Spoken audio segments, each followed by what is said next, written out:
Welcome to the Heartwork Podcast, where we delve into stories, struggles, and triumphs of entrepreneurship, leadership, and personal growth. I'm Dr. Sarah. And I'm Dr. Marisa. We're here to guide practitioners, entrepreneurs, leaders, and those just navigating the complexities of life on a journey of discovery that explores the dance between passion and strategy, heart and hustle. With candid conversations, insightful interviews, and plenty of laughs, get ready to uncover how leading with heart can transform your business and life. Let's dive in. Welcome back to another episode of the Heartwork Podcast. Today, we have Dr. Nikki Cottis on with us. She is a fellow chiropractor, a fellow entrepreneur and business owner. She owns a practice in Gulf Shores, Alabama called Chiropractic Connect Gulf Shores. She also has her own podcast that she launched back in February, weekly episodes. That's also awesome. It's called Aligned for Success. Had to throw that in there because the name is so cute and so relative to the things that you do in the day-to-day. Not only aligning your practice members, but also aligning your team, aligning your business. You are the systems queen of going lean and trim while being super efficient, super engaged. And you are also a fellow coach of one of our coaching groups, the Wealthy Practitioner, in helping to lead entrepreneurs into stepping into more of their own capacity as leaders, as CEOs. So you really are this beautiful, well-rounded queen of all trades. We are so excited to have you on the podcast. Oh, that was so nice. Thank you. I'm so excited to be here. Same. So we first got introduced to you back, like a year and a half ago now. First meeting you at a pop-up that we both went to, a conference called Scale Up. And I remember breaking up into different groups, and there were certain levels, right? So different business owners and entrepreneurs could be amongst fellow entrepreneurs that were dealing with similar problems, similar income ceilings, et cetera, to kind of project around and work with. And you had been in my group, and I got to hear from you in the first sentence, and you have a beautiful way of explaining something that you feel like as you're listening is so simple. And you're like, man, why didn't I just put 1 + 1 = 2? Why am I trying to make 0.7 plus 0.3 plus 1 = 2, Right. Yeah.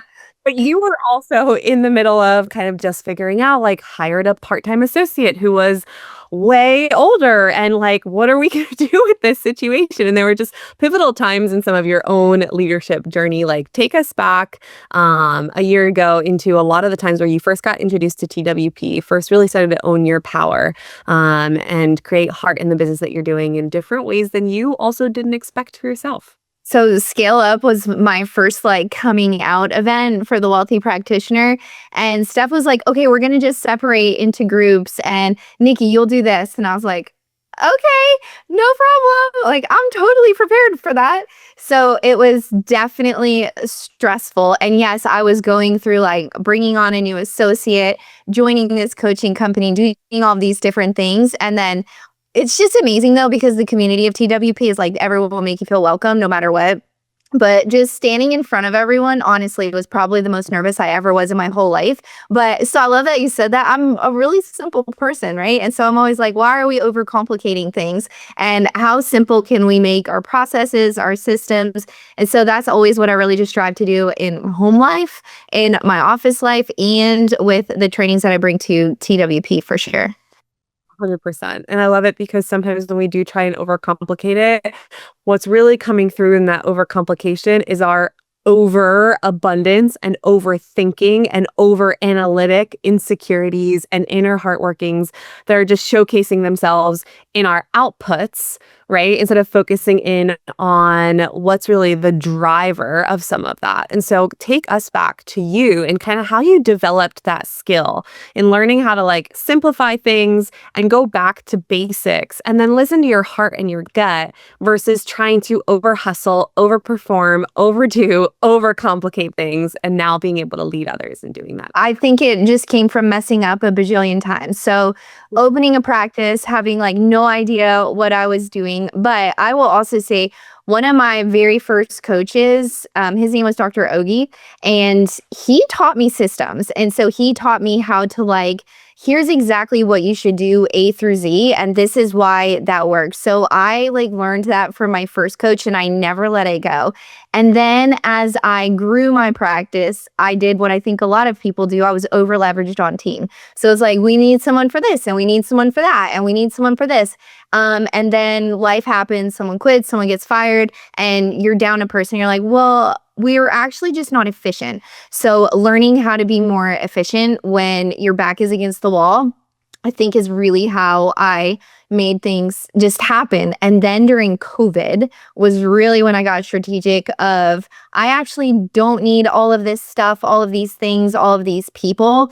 And it was really important to me to keep who I had on my team, but we had to change everything. And so that really exposed gaps in how we were taking care of patients when they were in the office. So it was really a time of, how can we just become so dang efficient that it doesn't matter what the COVID regulations are, that we're able to maintain everything we've done up to this point and still continue to grow. So my office was one of those offices that had tremendous growth during COVID. And I think it's because it really made us reflect of okay, this is what we've been doing for the past 5 years, but I don't actually think that's the best way anymore due to what's happening in the world. So it made us just really reflect on, what can we do better? What can we do differently? And yes, we know that this is how we've been doing things for so long, but that actually doesn't matter.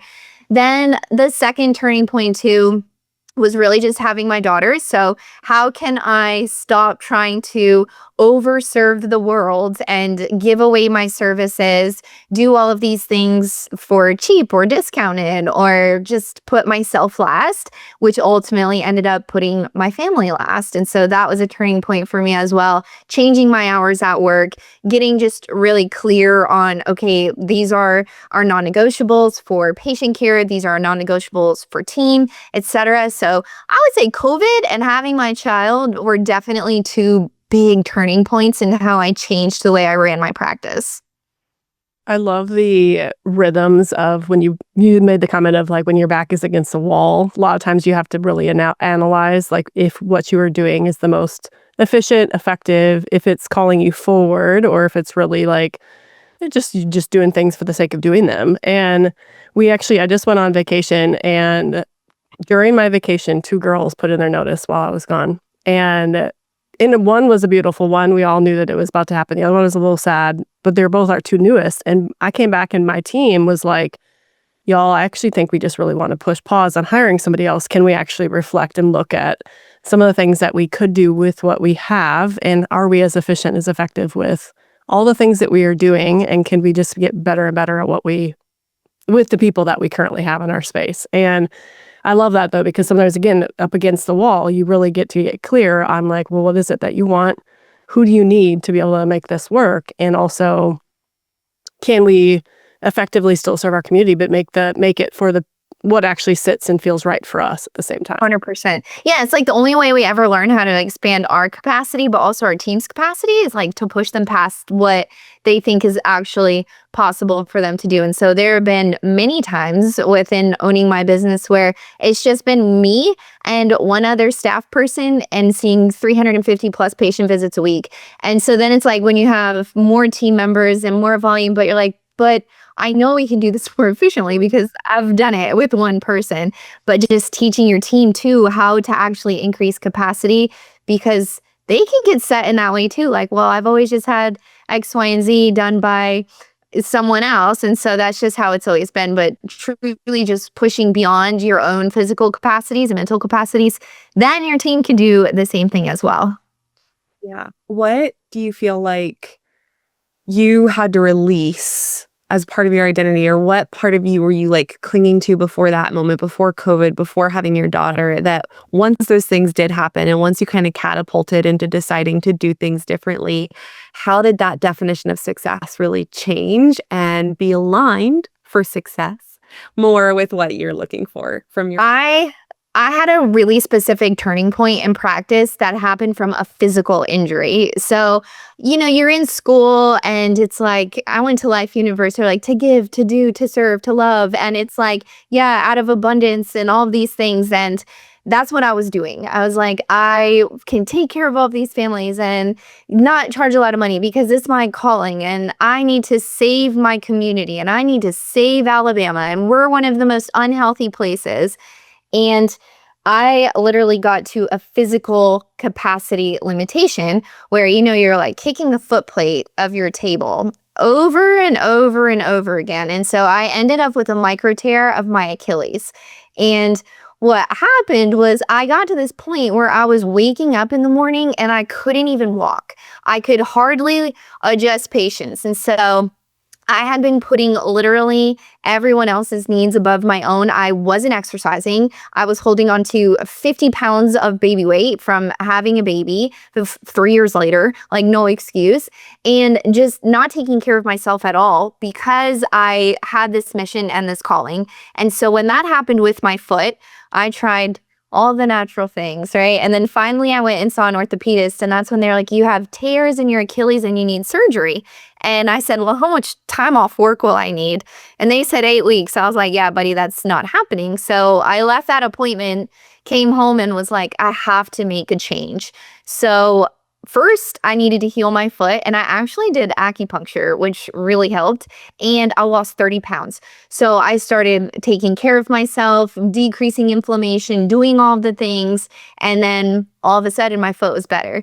So I had to really get clear on, Nikki, you can't keep this pace up forever, or you'll literally not be practicing in the next 5 years. So it was a super specific turning point for me. I also used to dress like business professional at work, like wear nice shoes, and like that was also killing me. I was like, who am I trying to impress? That was the most unaligned thing I've ever done, was like trying to dress a certain way, trying to look a certain way. Like, oh, you should wear this if you're like trying to quote close a sale, or this is how you should present yourself, especially as a woman. Once I changed to sneakers too, my whole life changed, let me just tell you. So even just making small changes of like, oh, you don't have to wear these barefoot Mary Jane shoes. You can wear comfortable like shoes to adjust. Little things that made it like, this is so much more in alignment with who I actually am. That's amazing, because I feel like for a long time, whenever I was in practice early on, I would always wear these boots that were at least like 2 to 3 inches high. Right? Yes. I just wanted to look cute. And I'm like, and also I'm also like already 6 feet tall, so it'd make me like 6'3". So it's just like this super imposing like individual, which I loved. But eventually I'm like, yeah, let's keep doing this. I'm seeing thousands of people a week. I can't do Exactly. my freaking physical body. So Yes. I love it. Reese, I still think you wear a lot of some cute shoes, don't you? I do. I just put my toe spacers on at the end of the day and call it good. There's like a little bit of comfort. I'm like the dichotomy of all the things. I'm like a little bit bougie, a little bit like dive bar. I'm a little bit East Coast, but I'm also a little bit put me in the middle of like Wyoming. Yeah. Like hilarious. I'm a little crunchy, but I'm a little toxy. So like, yes, the middle of it all. Balance for sure. Totally. But like, okay, so this was such a big thing and such a big shift for you. And like, you were going through this health crisis and just trying to figure it out. Were there people that you felt like, I'm nervous to disappoint them, or these like pressures externally? And were there people that also that like called you into it, that like unexpectedly showed up and supported you and said, Nikki, no, go, like do this, be more in your essence?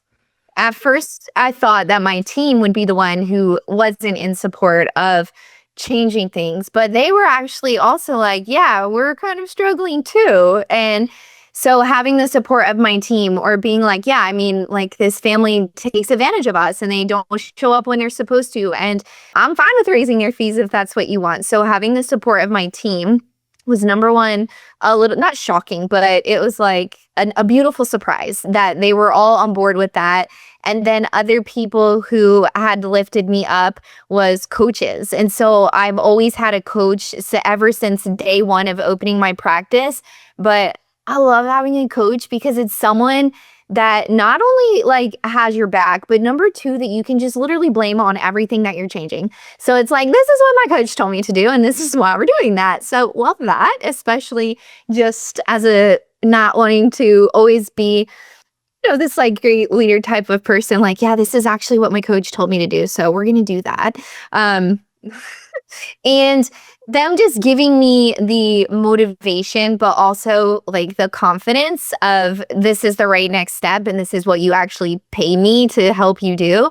So listen to my advice, implement, and everything will work out for the best, because it always truly does. So you talked about these coaches. Obviously, we all have the same coach, and I've actually seen you, and we actually talked with Steph on her interview, the same thing of like her being able to come into a space and hold space for other people to be able to navigate, not just through systems, because I think that we all have known this, right? That it's like, Right. yes, a system itself is going to bring you a lot of places. And I know you to be true here. It's like you are a systems queen. Everybody knows this of you. It's like you coach on a lot of the systems.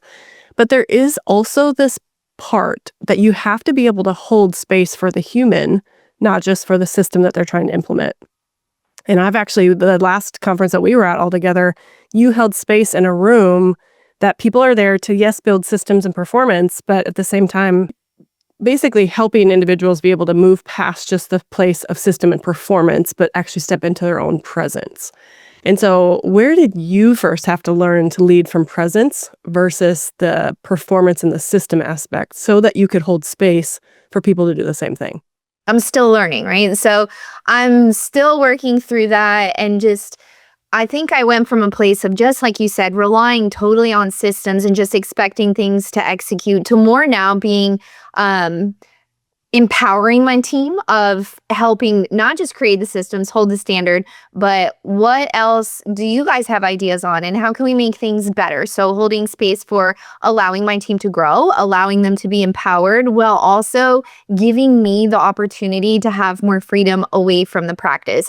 So treating them like humans, knowing that they're a part of my mission just as much as I am, taking care of patients, and also understanding that they do want to do a good job regardless of like what the system says or does, knowing that there's always gray inside of practice and making decisions too. So just allowing that autonomy of myself to, like, it doesn't matter if this is like what we're supposed to do every single time. There is ebbs and flows, people matter, and we make decisions based on what's best for not just the overall practice, but for every single person that's on the team, as well as all of the practice members and patients that we're taking care of too. Yeah, that's really good.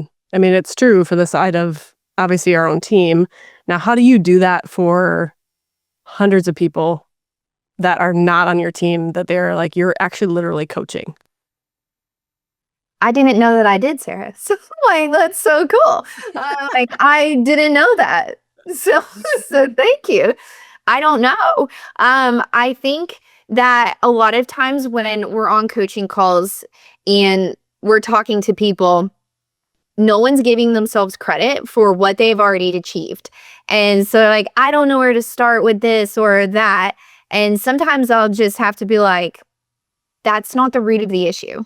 The issue is that like you're not giving yourself permission to celebrate what you've already done. Or like someone just messaged too about like, I'm doing this and that, but I don't know where to start with a handbook. And I was like, the handbook right now, that ain't it. That's the least important thing that you need. It's like you need to actually connect with your team or this.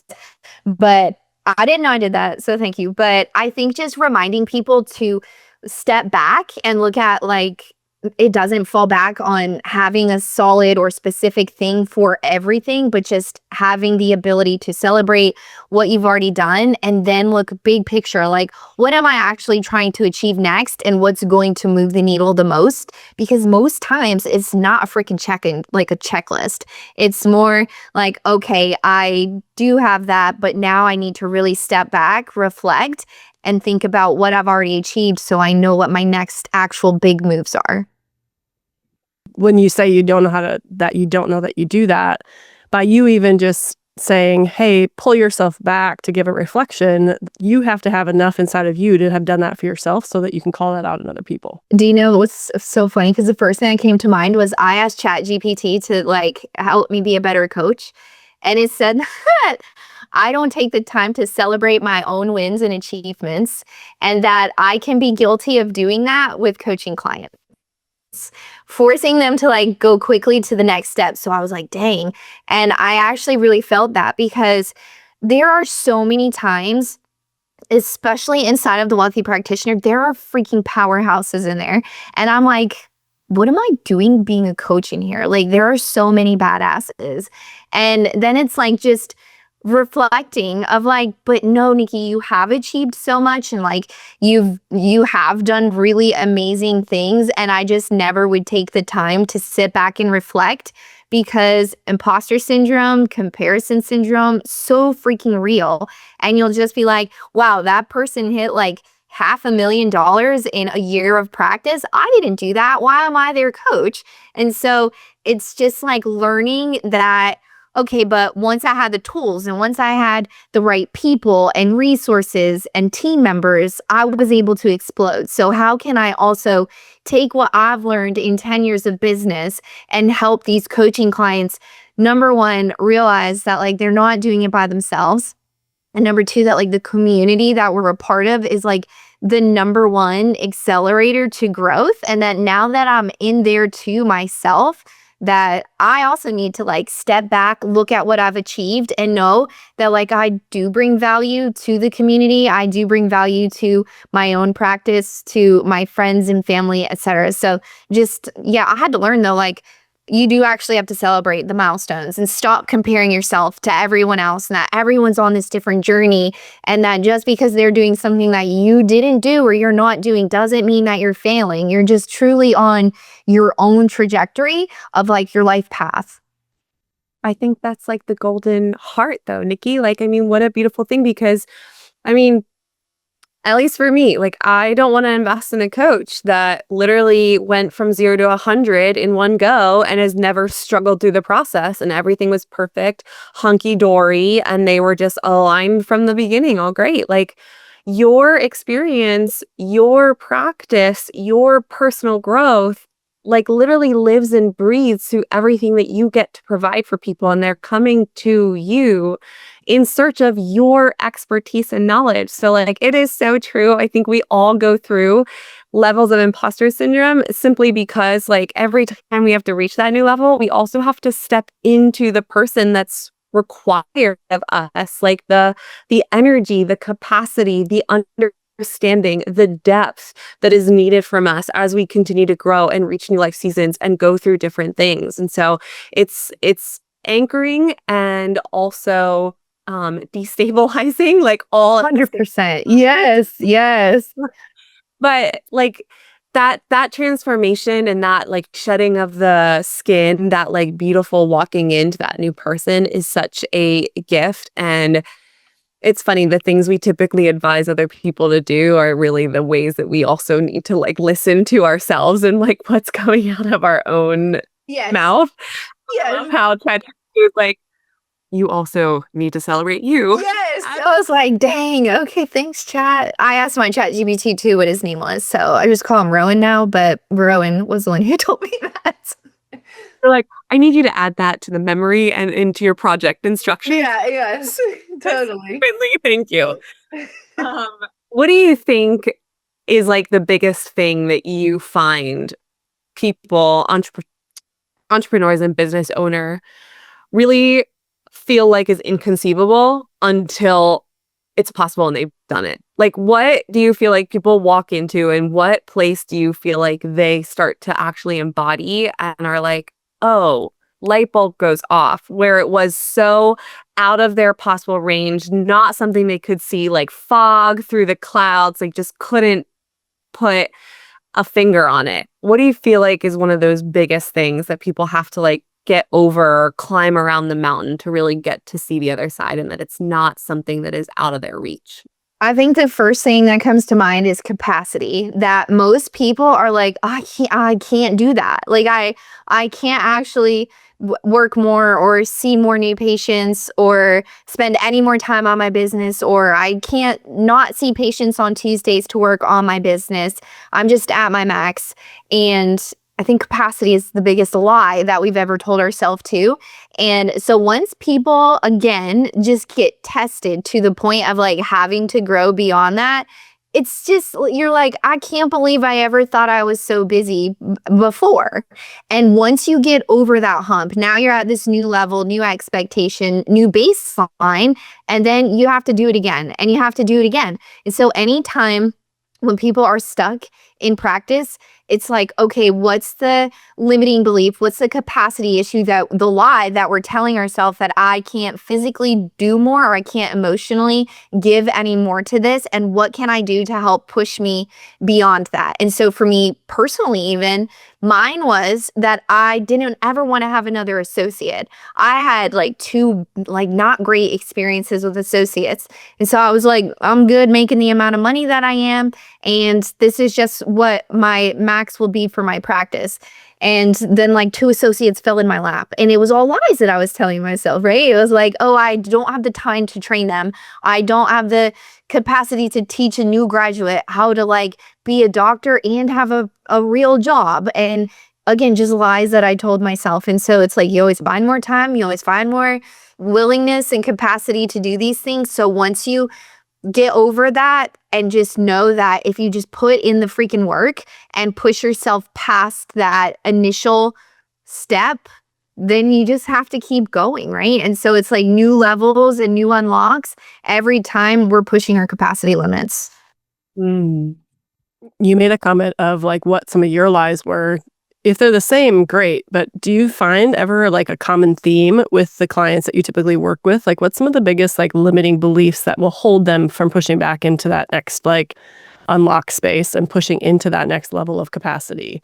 I think everyone is like, I don't have time. And so we'll literally be like, bro, send us a time audit. Write down everything you're doing every 15 minutes so that we can find time in your schedule for you. And we're like, and don't lie, put like your 3 hours of Instagram and TikTok scrolling. But even I've done time audits too. And that's what actually helped me figure out I was doing a bunch of crap that I shouldn't be doing. So it doesn't always come down to like not having time, but what are you spending time doing the wrong things on? So how can we help you start to figure out what you should delegate, what you should actually still be focusing on, what your team can help you do, what you can outsource to a VA? So just figuring out where they think their actual time constraints are coming from, being like, no, you actually have 3 hours a day that you're just dicking around and you can do this instead, or you're spending a lot of time on a lot of the wrong things. So how do you personally anchor your day so that not only are you efficient with the time that you have, but you're also leading from alignment of the life that your heart is calling you into? I am very structured. I am like probably too structured. Like I put everything on my calendar. If a meeting pops onto my calendar and then I'm like, oh my gosh, when am I going to shower? I'll literally time block shower just so that I can make sure everything happens that I need to. But I live my life by routine and structure. And I also build in like some gray time. So on Fridays specifically, I don't see patients anymore on Fridays. And so I have like a 4-hour window of like flex time for stuff like this, like recording podcasts, making sure that if someone was like, hey, I need to jump on a coaching call with you, I can do that because I have that. It's like built into my schedule, but also not built into my schedule, if you will. So just staying on that. And then also just knowing that when it's like in the evening time or time to be with my family, just being so much more present than I ever have been before, setting some boundaries of being on my phone, spending time with my family, paying attention to my kid as she grows up, just setting those boundaries to make sure that I'm also, my calendar is in alignment with what I really value the most. I love that. And as obviously you continue to explore what that structure looks like, when life might be calling you into something else? Like, what conversations with yourself are you having now, or what questions are you asking yourself in this current chapter that are helping you continue to design the life and structure and all the things that come along with that as your daughter continues to grow, as these two associates continue to work in your practice? What things are you kind of calling into, asking yourself, discovering in this season for the next? So about a month ago, Steph approached me and asked me if I wanted like more responsibility and a higher role within the wealthy practitioner. And so we were talking about it and going back and forth, and there were a ton of questions that I had to ask myself. Number one, when would I possibly fit this in? I'm still in full-time practice, running that, doing the coaching, all of the things. And I had a conversation with my husband about it.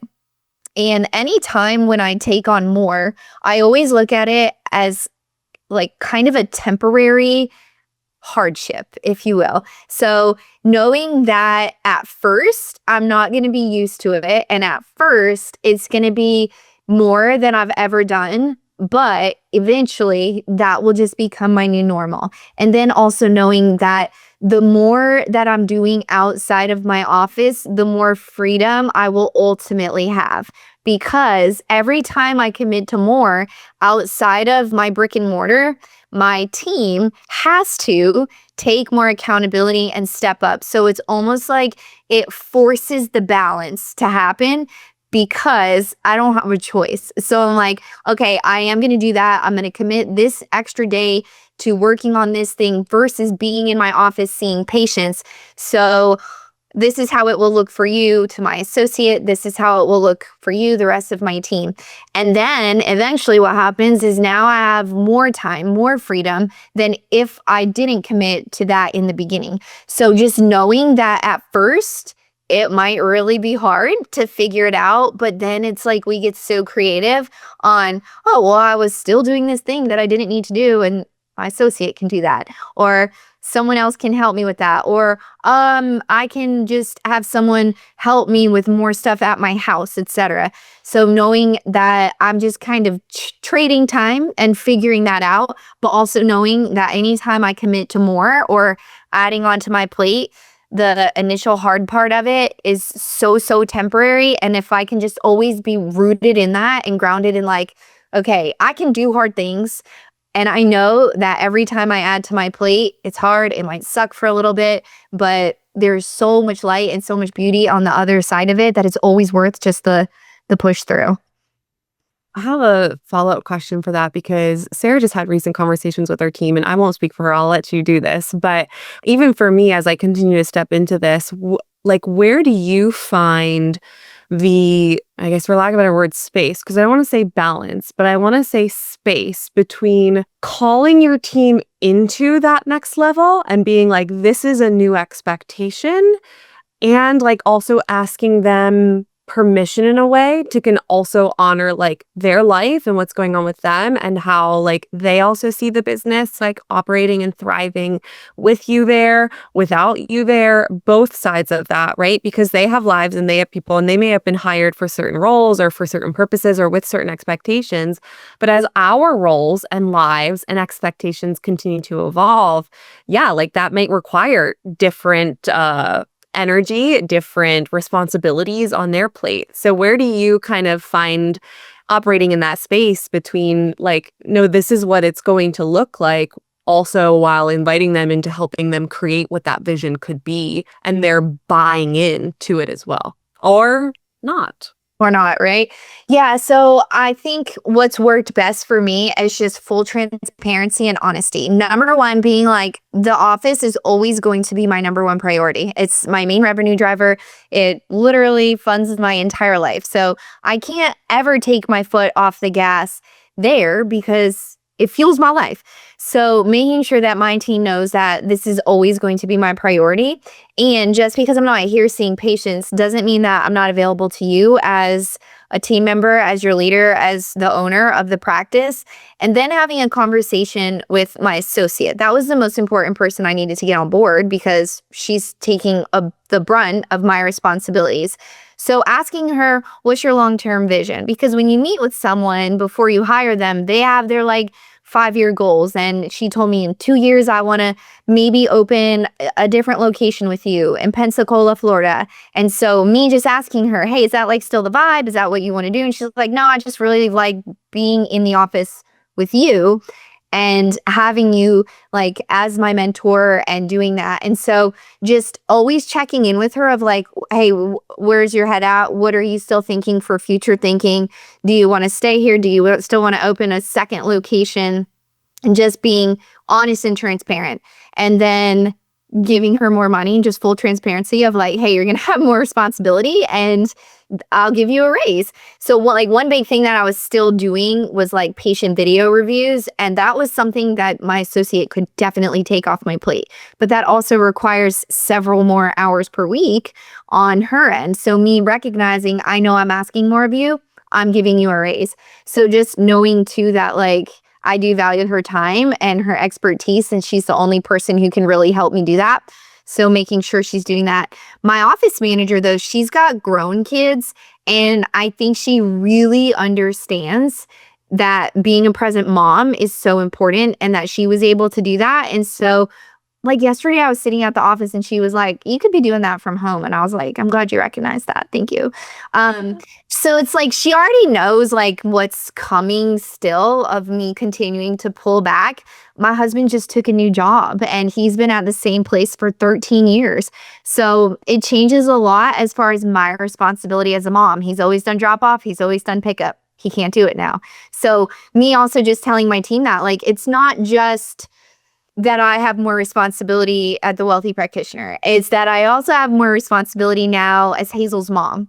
And when I set my hours when I opened my business, at 7:30 opening time, I never considered the thought that you can't drop your kid off for school or working till 6 o'clock.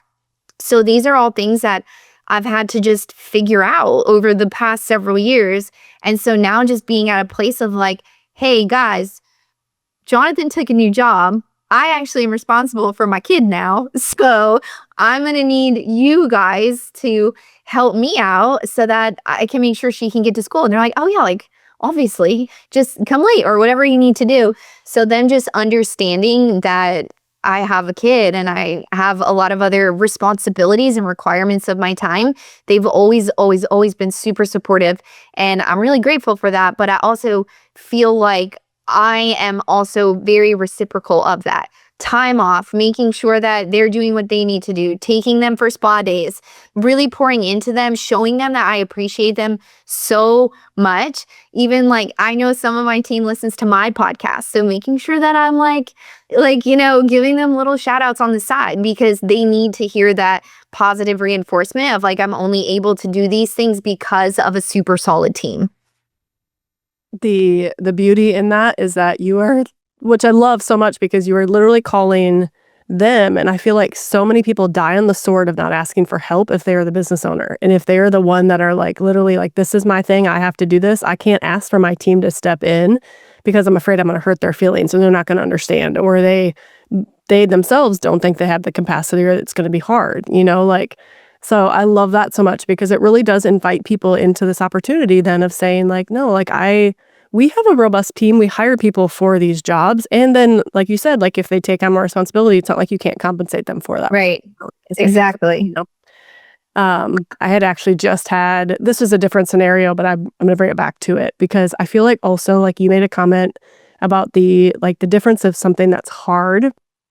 Things can be hard and there can be seasons of difficulty, but I don't know if you've ever experienced this. It's there can be things that are hard, but underneath and internally, things can really feel still very restful, very peaceful, even as you enter into that. And you're still going to be just putting your feet to the pavement or your hands to work more versus just they're hard. And oh my God, everything's going to fail.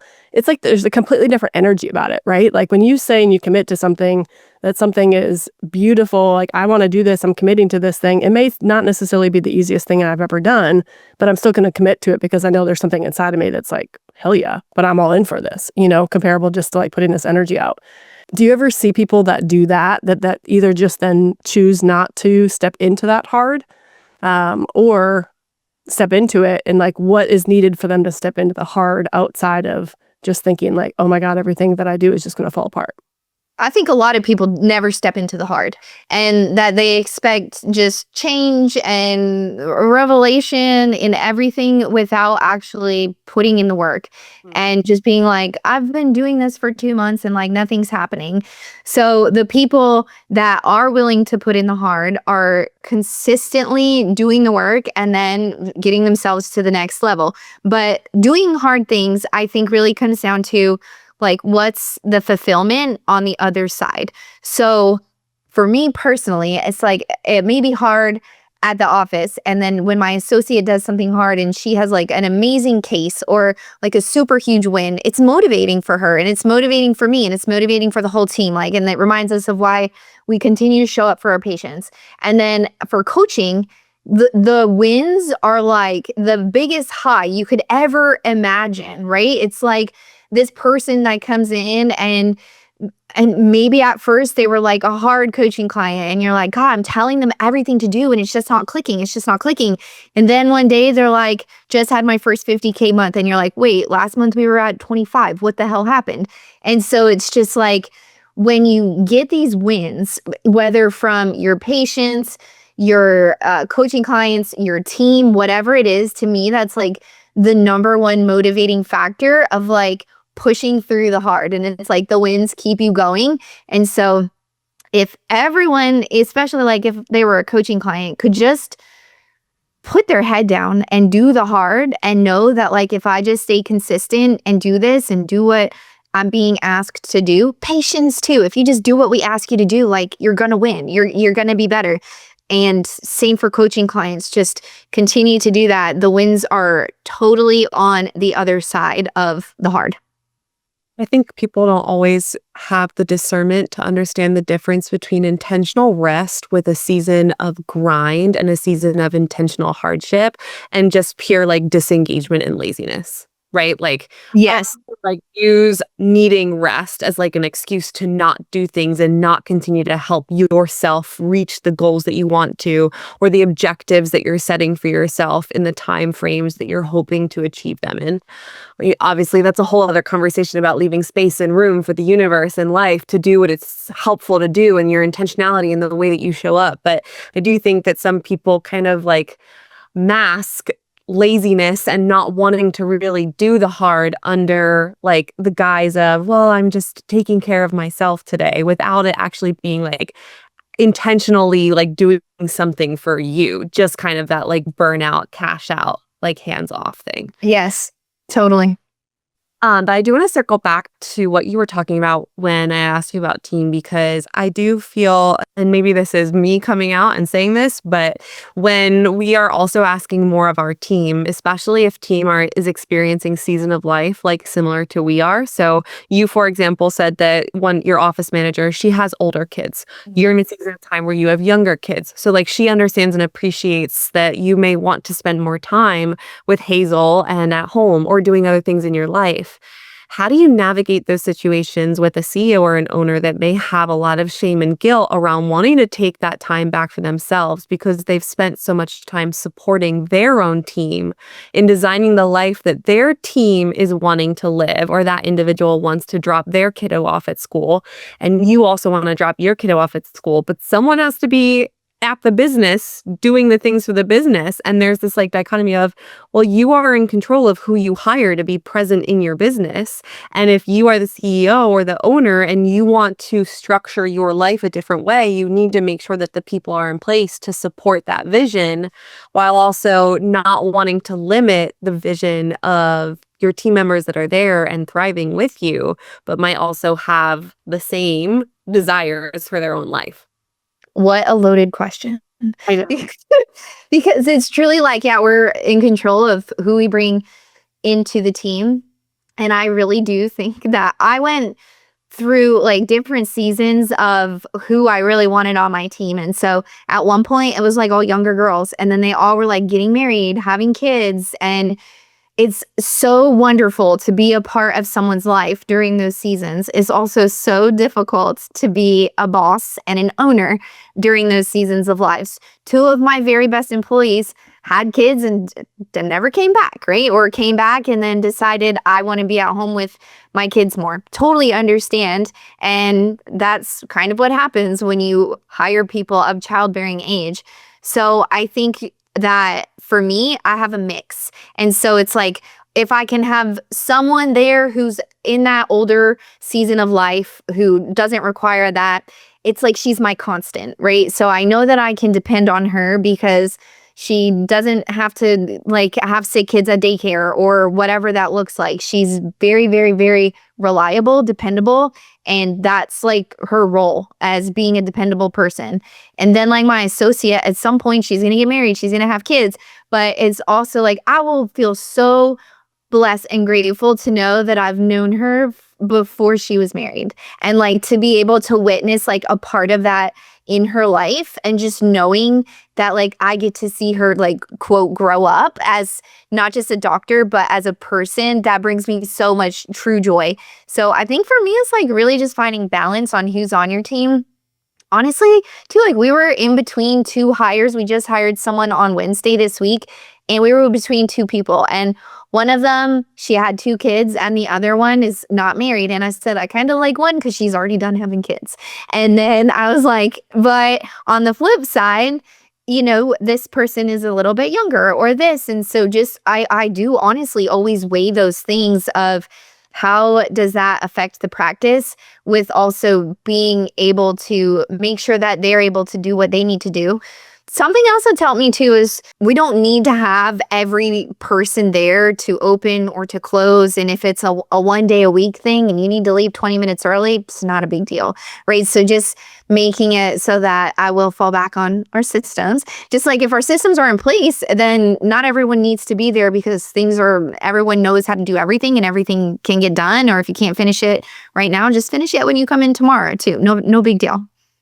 How do you feel like you create an opportunity where you can also invite people into a space where, as a team and with team culture, if you are more dependent on some people or some people have to pick up slack where others just don't in a season of time, that team culture still stays strong and like we eliminate any possibility for resentment between team?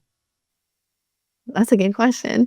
I think too, just having those open, honest conversations of like, hey, this is, and even my office manager with older kids, her daughter still plays basketball. So she does want to leave every now and then to go like see a basketball game. So I think there's this trade-off of even like someone younger might need some time off for something different, but everyone's going to have their own like needs for time off, leaving early, all of the things. So just knowing that even if it's not the season you're in right now, eventually it might be, some things might change, and to just show each other constant grace.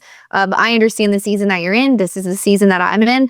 And always just having those open lines of communication of like, I mean, even I'm about to tell my team that my associate doesn't need to get there at 6:30 in the morning with the rest of the team. And I don't know how that's going to go over, right? But it's like at some point, like what she's doing can be done by the rest of the team. And she's put her time in now. She's going to start coming in later because we're prepared to see patients by 7. So that's when she can start to come. And they'll understand that because they'll know that she's like done the work. She's earned that responsibility and time that she can start to come in just a little bit later to start to really grow as like a clinic director of the office. Those open lines of communication, key to That's right.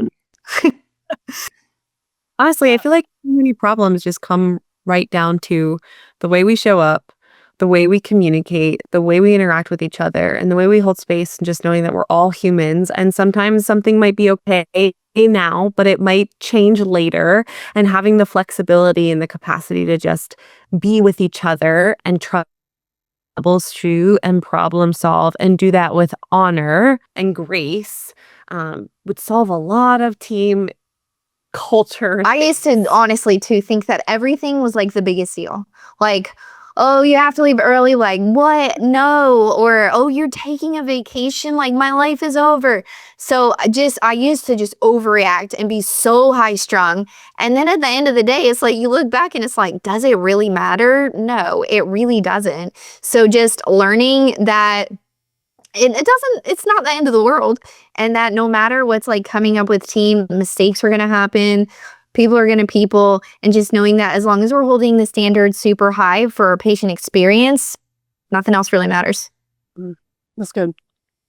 Some of the shift gears a little bit as we kind of get close to wrapping up here. If you were not known for just being a badass systems guru and coaching and doing some of the stuff, or being even known for a chiro, what would you want to be known for? I would want to be known as your funniest best friend. I used to really just like, I don't know, just be a goofball. And then I think at some point I just got really, really serious. And even like people will tell me that, like, I had no idea you were funny. And I'm like, I guess I've just been putting on this facade. But what I'd also be like to known as is the biggest football fan you've ever met, and who can get really rowdy and wild in the right circumstances. Tell people, because you weren't always in Alabama. Tell people where you.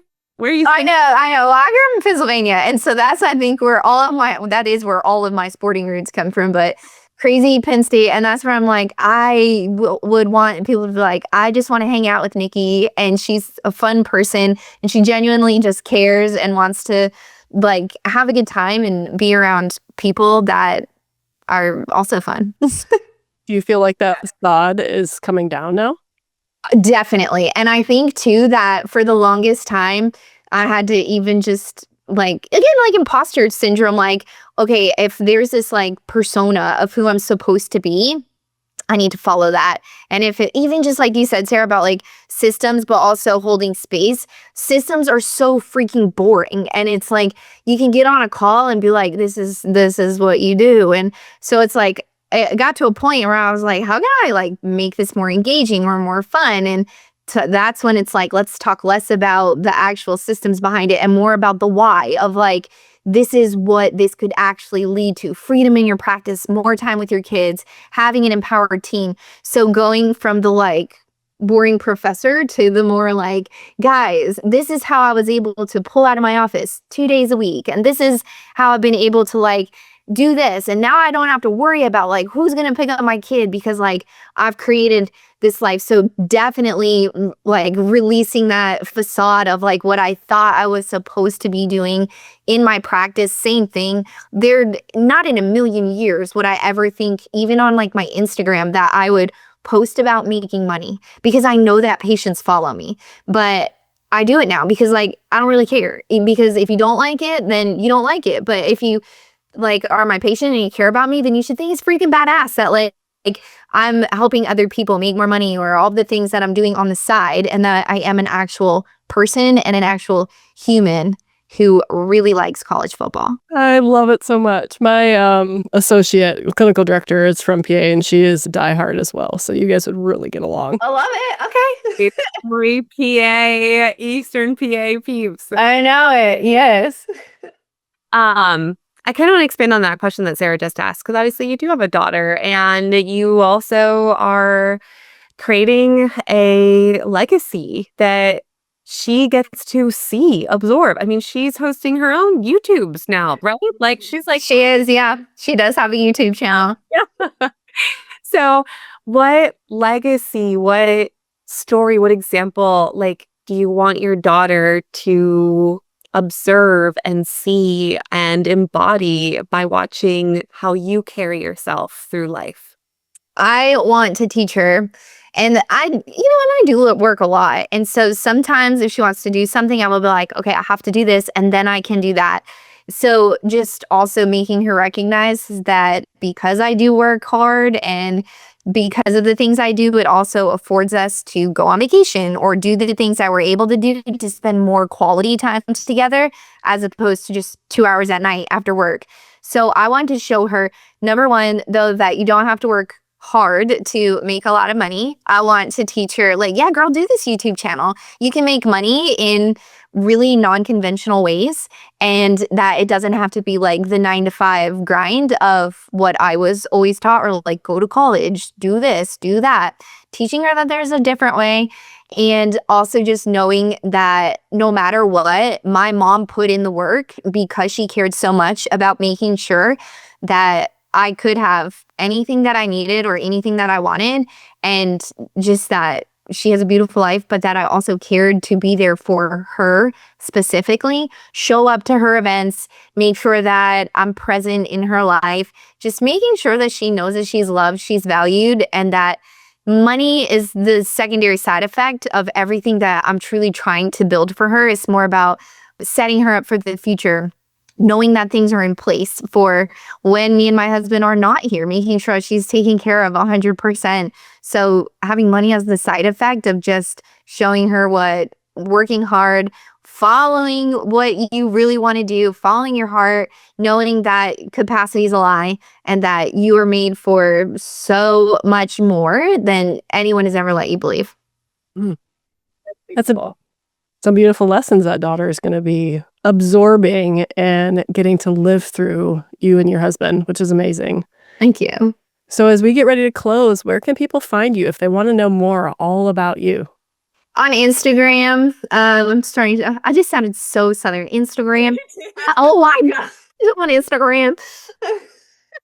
It's really bad, right? I'm Northern, but I do sound Southern now. On Instagram, my handle is just my name, Dr. Nikki Cottis. And that's where I post the most stuff and am the most active on there. Awesome. I know we mentioned it, but you do have a podcast, so we'll list all that in the show notes. And we are so honored that you joined us today. Thank you for sharing your heart and your goofy, silly side. I love that we got to see a little bit of that come out. We had lots of laughs that I'm so grateful that we got to experience today. And I look forward to seeing you at the next couple of events as well. And yes, coming up so soon. I know. So thank you so much for joining us. Thank you guys so much. So thank you for joining us on another episode of the Heartwork Podcast. We hope today's conversation has inspired you to lead with heart in your business and life. If you enjoyed this, subscribe so you never miss a release, rate our show, leave us a review, get on our VIP email list, and join our exclusive Facebook group, The Heartwork Life, to plug into our community and learn from us and other heart-led entrepreneurs on a weekly basis. We look forward to chatting with you next time. Bye!